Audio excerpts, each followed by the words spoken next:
You ever feel like you're walking on eggshells?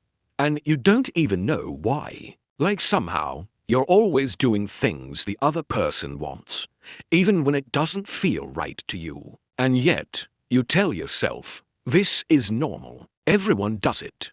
Well, I hate to break it to you. It's not normal. It's a classic control trick. And today, we're going to expose it. Because once you see it, you'll start reclaiming control over your own life. Most of us think control is obvious. A boss ordering you around, a dictator, or a strict parent. But real control is subtle. It doesn't scream. It whispers. It makes you think it's your idea to comply. And that's what makes it so dangerous. In real life, control tricks shape how you think, how you act, and even how you feel about yourself. They make your boundaries feel wrong. They make your needs seem unreasonable. They make you doubt your instincts. And the worst part? You don't even notice it until you're exhausted, frustrated, and resentful, wondering how it got this way. Let's break it down with 4 classic control tricks you probably think are normal, but aren't.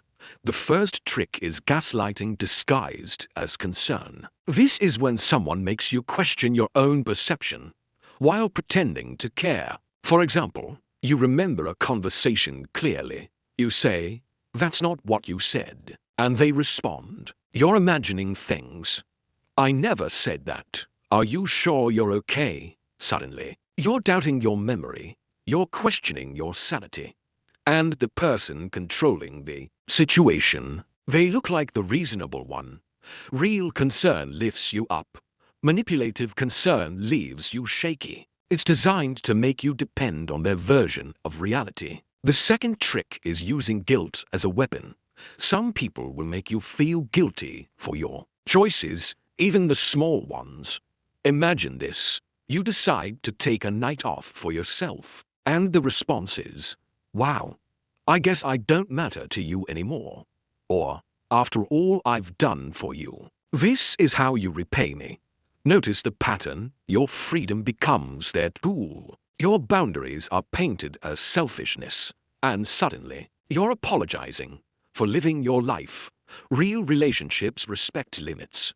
Manipulation makes you feel wrong for having them. The third trick is false urgency and pressure. This is when someone makes you feel like every decision is a life or death situation, even when it's not. For instance, a friend says, "You have to choose now, or it's too late." A partner insists, "If you don't agree immediately, you don't care about me." Your brain reacts. You panic. You make the choice, not because it's right, but because you feel trapped. Pressure is a classic control tool. It bypasses reason and forces emotional compliance. Real advice gives you time to think. Manipulation demands obedience. The fourth trick is playing the victim to gain control. Some people avoid accountability by turning every conversation around to make themselves the hurt party. You bring up an issue, and they respond, "Wow, I can't do anything right, can I? You're so unfair. I'm suffering here." Suddenly, you're comforting them, apologizing, backtracking, and the original problem? Still there. Victimhood becomes a shield, a way to dodge responsibility, and a way to control your actions. Here's the truth. Recognizing these tricks doesn't make you paranoid. It makes you aware. You are allowed to notice when someone's behavior is manipulating you. You are allowed to trust your instincts. You are allowed to set boundaries and stick to them. The biggest lesson: control thrives on subtlety and doubt. The moment you name it, you take the power back. You don't need to confront every situation immediately. Start with awareness. Notice how you feel. Notice when guilt, pressure, or doubt sneaks in.